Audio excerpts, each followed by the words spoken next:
देखिए, सबसे पहले तो लापता, भाग गए, भगोड़े हैं, इस प्रकार की भाषा भारत की सार्वजनिक जीवन में और संसदीय जीवन में अभी अभी सुनाई पड़ती है। जब से संसद सत्र शुरू हुआ तब से लगातार मैं संसद में आता हूं, मेरी चैम्बर में बैठा हूं। चूंकि संसद भवन के अंदर विपक्ष संसद को चलने ही नहीं दे रहा है, दोनों गृहों में, तो कोई जाकर क्या करेगा।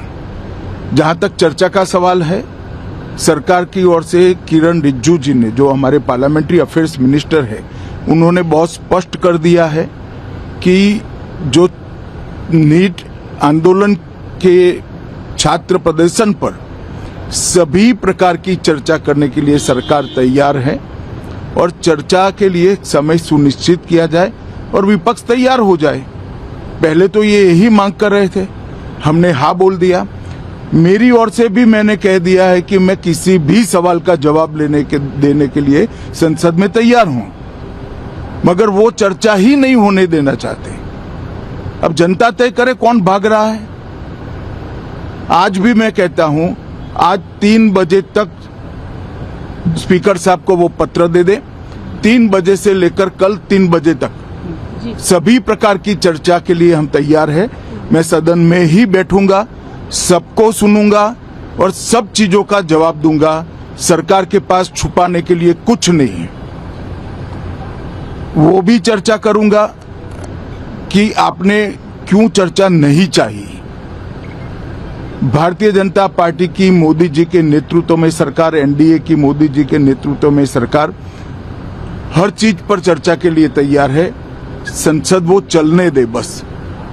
आज मैं चैनलों के माध्यम से इन विपक्ष को कहना चाहता हूं कि आप एक पत्र 2 बजे तक लिखकर दे दीजिए स्पीकर साहब को। 3 बजे से चर्चा चालू कर देंगे और कल 3 बजे मैं जवाब दे दूंगा सारी चीजों का।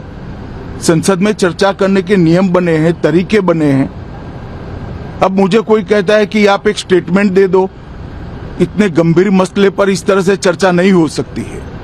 शायद आपके पद्धति में होगा, मगर संसदीय पद्धति ये नहीं है।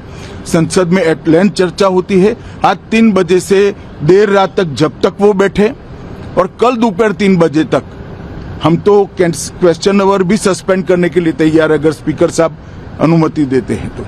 कल 3 बजे तक मैं चर्चा के लिए तैयार हूं। मैं खुद बैठूंगा, हर चीज लिखूंगा और हर चीज का जवाब दूंगा, जिससे देश की जनता के सामने सारी चीजें स्पष्ट हो जाए, दूध का दूध और पानी का पानी हो जाए। अब विपक्ष ने तय करना है कि उनको चर्चा करनी है या हंगामा करना है।